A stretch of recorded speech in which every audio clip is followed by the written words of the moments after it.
Halo semuanya, ketemu lagi dengan aku.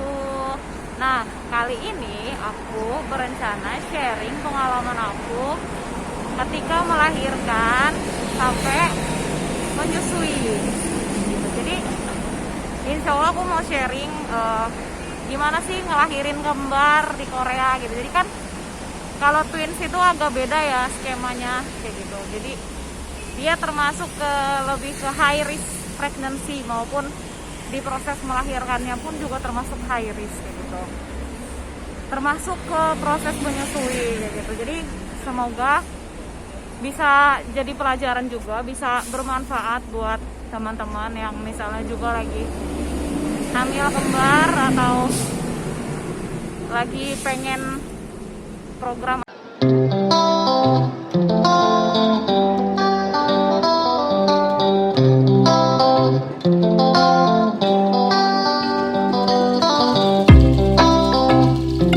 Nah, jadi kan sebenarnya dari awal tuh aku plannya pengennya lahiran normal si kembar itu kan, biar lebih cepat pemulihannya segala macam. Nah, terus dokternya pun juga sebenarnya oke, asal syarat-syaratnya tuh terpenuhi gitu. Jadi salah satu syaratnya tuh intinya selain kondisi semuanya normal, sehat, dan pada waktunya gitu ya, bayinya sehat, ibunya sehat. Jadi tuh harus yang apa sih itu namanya, si babynya tuh keduanya tuh udah pada posisi yang benar, jadi udah turun dan kepalanya di bawah kayak gitu. Jadi harus samping-sampingan, kanan kiri, dan kepalanya di bawah kayak gitu. Nah, waktu itu ketika udah berapa ya, udah misalnya 7 bulanan gitulah ya, 7 bulanan lebih, jalan 8 bulan itu tuh sempet yang baru satu yang muter kayak gitu, baru satu yang muter, yaitu Abram yang cowok kayak gitu. Baru satu yang Seira masih kepalanya di atas kayak gitu. Terus mana Seira tuh juga lilit puser kayak gitu loh.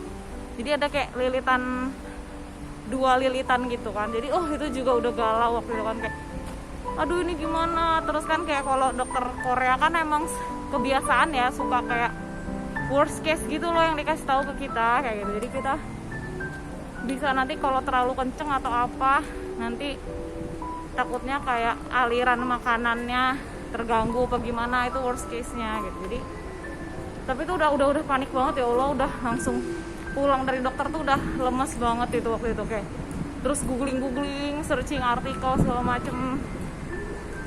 Terus untungnya ya nggak apa-apa, katanya masih banyak, kayak itu berdoa aja. Mungkin worst case tuh memang ada, tapi itu agak lumayan jarang terjadi kayak gitu.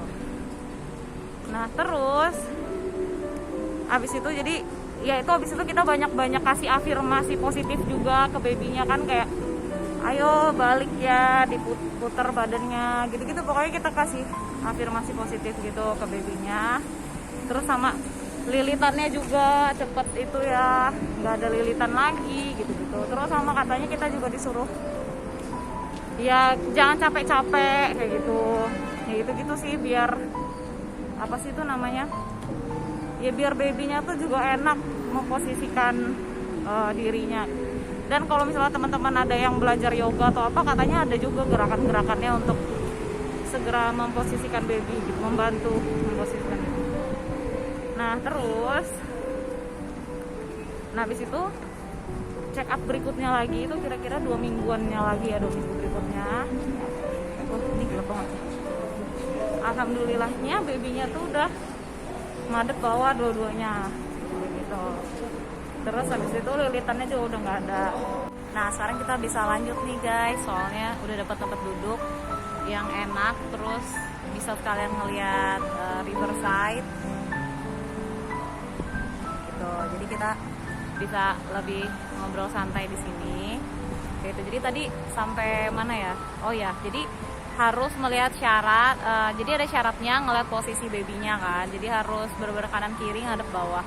Nah, jadi waktu itu sebelumnya Seira sempat Seira masih kepalanya di atas, yang Abram udah di bawah. Terus Seira ada lilitan pusar juga, 2 lilitan, umbilical cord ya namanya kalau nggak salah gitu. Nah, terus ketika 2 minggu berikutnya kita periksa lagi, alhamdulillah udah lepas lilitannya. Terus tuh Seira juga akhirnya posisinya juga udah benar kayak gitu. Nah, akhirnya kita juga mulai mau memutuskan nih sebenarnya mau babynya tuh madep bawah atau madep madep bawah. Kita memutuskan mau lahirannya tuh mau normal atau sesar kayak gitu. Nah terus jadi kita tuh ngobrol kan sama dokternya. Jadi sebenarnya gimana dok? Kita prefernya normal sebenarnya gitu. Tapi seperti apa sebenarnya saran dari dokter? Dokter kan yang juga udah pengalaman dan berilmu kayak gitu kan.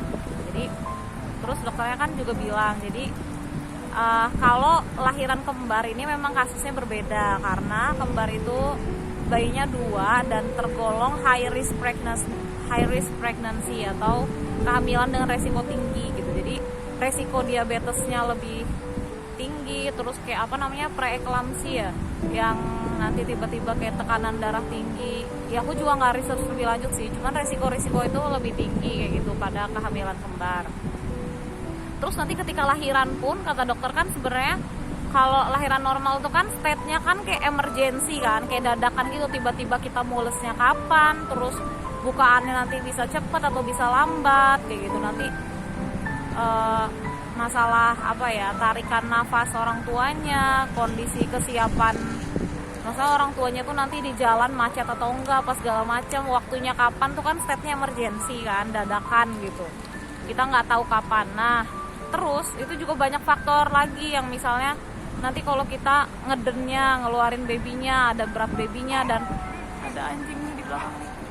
Kenapa anjingnya ngegonggong guys? Sebentar guys, melipir dulu guys karena ada anjing. Takut banget sih ini beneran asli. Anjingnya jalan. Aduh gimana nih tuh anjingnya dilepas guys? I have to go. Tolong, help. What should I do? I'm afraid. Mari kita menerabas semak belukar because I'm afraid of that dog. Help.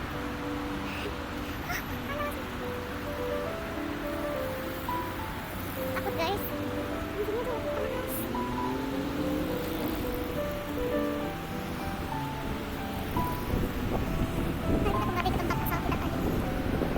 Udah sampai mana ya tadi ya?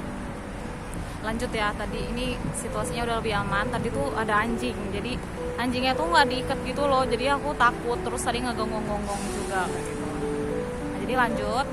Nah jadi kalau misal lahiran kembar itu kan tadi hitungannya tuh sebenarnya kasusnya emergency. Jadi lahiran normal tuh kan sebenarnya emergency karena kan dadakan kan, kita nggak tahu kapan, terus tiba-tiba harus segera gitu. Nah belum lagi kalau babynya 2. Nah kata dokternya kan kalau babynya 2 tuh juga kayak misalnya kalau baby pertama udah keluar, nah dalam waktu 30 menit maksimal itu tuh baby kedua juga harus keluar. Kalau enggak nanti pernafasannya, oksigennya atau apa segala macam itu kayak gitu. Jadi atau denyut jantungnya yang baby keduanya pokoknya harus segera keluar dalam waktu 30 menit. Nah sedangkan kan kalau misalnya takutnya kenapa-napa atau ternyata baby keduanya nanti susah ngeluarinnya atau tenaga ibunya udah keburu habis, itu tuh juga nanti ujung-ujungnya harus disesar lagi kayak gitu. Jadi kata dokternya ya banyak faktor, jadi nanti bisa jadi yang pertama normal terus kedua ujung-ujungnya sesar kayak gitu. Kalau misalnya operasi ya atau sesar, kalau operasi itu kan kayak dari awal tuh udah kita ditentukan jadwalnya, jadi kita lebih meminimalisir kasus emergensi kayak gitu. Jadi bisa ditentukan jadwalnya sebelum bener-bener darurat kayak gitu. Terus nanti ya udah dikeluarin babynya dua-duanya gitu. Jadi memang benar-benar full medis gitu kan gitu. Ya itu pendapat dokternya sih. Akhirnya kita juga mempertimbangkan mana waktu itu kan cuman berdua kan sama suami di Korea untuk lahiran. Jadi waktu itu orang tua rencana ke Koreanya sebulan belakangan setelah lahiran gitu. Soalnya kita juga ngebayangin kalau orang tua kan juga butuh pendampingan kan, butuh guide gitu kan ketika di Korea. Jadi takutnya nanti malah jadinya bingung gitu loh, terdistraksi nanti kayak suami mau ngedampingin istri atau mau nemenin orang tua atau apa kayak gimana, itu kita belum ngebayangin teknisnya. Jadi orang tua malah datangnya belakangan. Jadi karena kita rencana lahirannya itu cuma berdua, kita juga jadinya kan kayak gimana ya, nih dokternya bilang emergency atau apa, belum lagi takutnya bayinya posisinya ternyata nanti kan balik lagi tuh masih mungkin gitu. Akhirnya kita memutuskan untuk ambil surgery gitu. Ya sebenarnya ini hanya pertimbangan ya kayak gitu.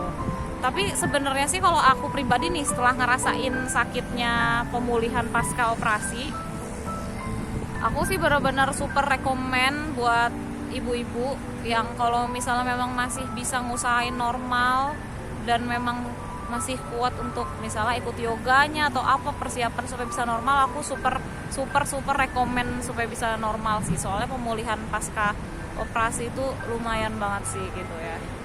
Gitu. Jadi akhirnya kita memutuskan untuk ambil yang surgery. Nah, ya udah.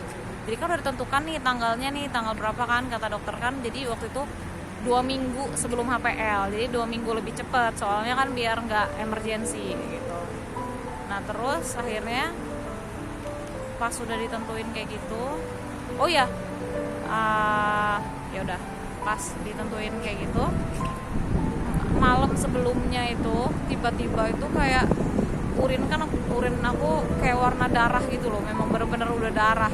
Jadi panik kan sebenarnya, aduh ini gimana, tapi yaudah besok pagi kan mau ke rumah sakit, yaudah sekalian aja. Jadi kayak aku tuh kayak dengan dodolnya tuh kayak malah yaudah besok aja sekalian daripada kayak malam-malam ke rumah sakit. Ini kayak ngapain, rumah sakitnya masalahnya jauh juga kan, 2 jam naik subway kayak gitu, dan subway juga cuma bisa sampai jam 12 malam adanya kayak gitu.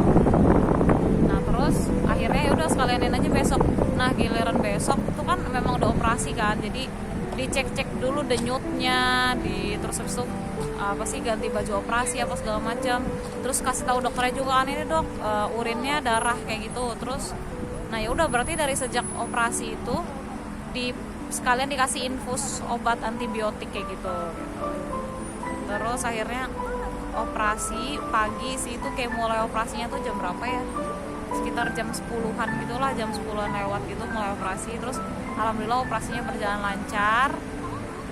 Ya udah, terus dikasih obat bius. Aku mintanya memang biusnya yang setengah sadar, jadi yang masih bukan bius total, maksudnya bius lokal, jadi cuman area perutnya. Terus itu memang oh iya, itu memang ini sih apa ya namanya, deg-degan banget sih. Jadi kayak ini masih kerasa nggak, masih gitu. Terus ya pokoknya deg-degan, aduh takut banget ini pisaunya kerasa apa enggak ya, takut sih itu sebenarnya, deg-degan banget sih gitu. Masih di tes itu ini kerasa nggak, aduh tapi bener-bener masih. Jadi aku tuh takutnya tuh kayak masih kerasa ketika dipotong gitu kan. Terus akhirnya masih ditunggu-tunggu lagi. Terus habis itu kan epidural juga kan, disuntik di belakang. Oh ya, aduh ya Allah beneran sih, kayak kalau bisa normal mah normal aja. Karena jadi pas pen biusnya kan juga disuntik tuh, di tulang belakang tuh juga disuntik pokoknya suntik. Terus habis itu selesai operasi juga itu masih disuntik lagi guys. Jadi kayak sehari, 2 hari, 3 hari, 4 hari, 5 hari. Terus apa sih namanya, nggak cuman sehari sekali lagi, kayak bisa pagi, siang, sore, sehari. Pokoknya banyak banget disuntik loh, sampai kayak aku tuh kayak udah mau nangis gitu kayak disuntik itu. Makanya kayak kalau memang bisa normal, beneran normal aja guys kayak gitu. Terus alhamdulillah udah lancar. Nah itu udah lahiran lancar. Terus hari pertama nih bener-bener masih pengaruh obat bius juga kan. Terus kayak udah lelah kayak gitu segala macam. Akhirnya tidur sampai sore kayak gitu. Nah terus itu malam udah mulai bangun, udah mulai nyeri itu kayak ketika mau duduk. Ya Allah pokoknya udah itu sakit banget sih, perutnya sakit banget. Ya udah aku sih persingkat aja ya, intinya tuh kayak pokoknya kayak hari pertama itu kalau bisa 24 jam pertama itu mulai suruh madep samping kayak gitu. Jadi kayak nyusuin pertama itu aku kayak entah malamnya atau besoknya ya, malamnya gitu sih mungkin. Terus tuh mulai suruh madep samping untuk nyusuin dari samping sambil tiduran. Itu tuh kayak ya Allah bener-bener sakit banget sih itu mau madep samping. Ya Allah ya kalau cerita kayak gini kok jadi inget lagi ya traumatisnya ya kayak gitu. Terus habis itu kalau berikutnya nanti belajar duduk, ya Allah mau duduk tuh juga sakit banget ya gitu ya. Terus habis itu nah jadi aku tuh bener-bener yang mau jalan aja tuh lebih dari 3 hari deh, baru hari keempat itu baru karena udah dipaksa-paksa suruh jalan baru bener-bener itu juga gemeteran banget mau jalannya kayak gitu. Nah terus ini juga terkait menyusui juga kan. Nah karena sebenarnya kayak di rumah sakit Korea tuh cenderung babynya tuh di ruangan khusus bayi, dan memang ya udah dikasih minum susu formula juga aja loh, kayak default gitu loh. Jadi mereka mengentengkan formula gitu sih memang. Jadi kayak tapi kalau kita memang mau ASI, kita perah, kita kasih, kita titipin pakai dot gitu, bisa. Jadi babynya tuh nggak bisa yang kan tiap 2 jam sekali, kan idealnya mereka nenen kan ke kita kan, misalnya breastfeeding gitu, direct breastfeeding tuh idealnya kayak gitu. Cuman karena babynya ruangannya khusus, jadi ke kita tuh paling bisa cuman sehari sekali 2 kali dianterin ke kamar kita kayak gitu. Apalagi kalau zaman sekarang nih, aku dengar cerita dari teman aku yang lahiran pas masa-masa corona, selama di rumah sakit babynya nggak boleh masuk ke kamar kita kayak gitu. Jadi bahkan babynya di ruangan khusus baby selama di rumah sakit. Jadi kalau misalnya normal di rumah sakit cuman 2 hari, ya udah 2 hari nggak ketemu babynya kayak gitu. Kalau babynya 3 hari, 5 hari, ya udah nggak ketemu gitu. Jadi kayak kalau yang orang tuanya pengen bener-bener full ASI eksklusif tuh kayak apa ya, kalau bisa cari rumah sakit yang memang boleh babynya sekamar sama kita. Katanya tuh ada sih gitu. Cuman kalau di klinik-klinik yang pada umumnya, termasuk di klinik aku ngelahirin, temen aku kemarin itu babynya ruangannya terpisah kayak gitu. Nah jadi ya kira-kira kayak gitu ya. Jadi karena sehari 2 kali, dan aku tuh waktu itu juga, nah ini nih kesalahan aku tuh kurang ilmu tentang caranya ASI. Jadi aku tuh dari dulu tuh, dari bahkan sebelum menikah, aku tuh udah kebayang, oh iya nanti aku mau ngasih ASI eksklusif, aku udah mau ASI eksklusif. Jadi sampai hamil pun nggak pernah terbersit di pikiran aku sama sekali tuh aku bakal beli formula, ngasih formula. Ya Allah, astagfirullahaladzim, nggak pernah kepikiran gitu ngasih formula. Tapi ketika di rumah sakit dikasih kan, terus akhirnya oh iya nih belum keluar ASInya, baru dikit, ya udah aku santai kan, kirain memang belum keluar. Terus kan harusnya diperah-perah terus, katanya kan dipumping biar memicu keluar gitu kan. Terus akhirnya, tapi tuh aku tuh juga belum boleh makan guys, karena tuh kalau habis operasi, nah entah kenapa di klinik aku ini nggak boleh makan sebelum keluar, ya buang angin kayak gitu. Jadi ditunggu dulu buang angin karena kan pas ke operasi gitu kan. Nah aku tuh kayak hari pertama enggak, maksudnya gimana mau ngeden ya, sakit juga perutnya guys kayak gitu. Akhirnya hari kedua, hari ketiga masih nggak buang angin juga, jadi nggak keluar gitu. Akhirnya hari ketiga itu karena udah nggak bisa tuh sama dokternya kayak dikasih kayak obat pencahar kayak gitu loh kayaknya ya, pokoknya kayak yang dimasukin gitu loh dari belakang kayak gitu. Jadinya akhirnya baru deh itu, akhirnya boleh makan setelah itu. Terus baru ini apa namanya, baru keluar ASInya di hari keempat. Dan itu pun karena aku minim ilmu pengetahuan, jadinya tuh aku tuh kayak, aku pikir nanti bakal banyak sendiri, padahal kan harusnya tuh dikeluarin terus kan suhu.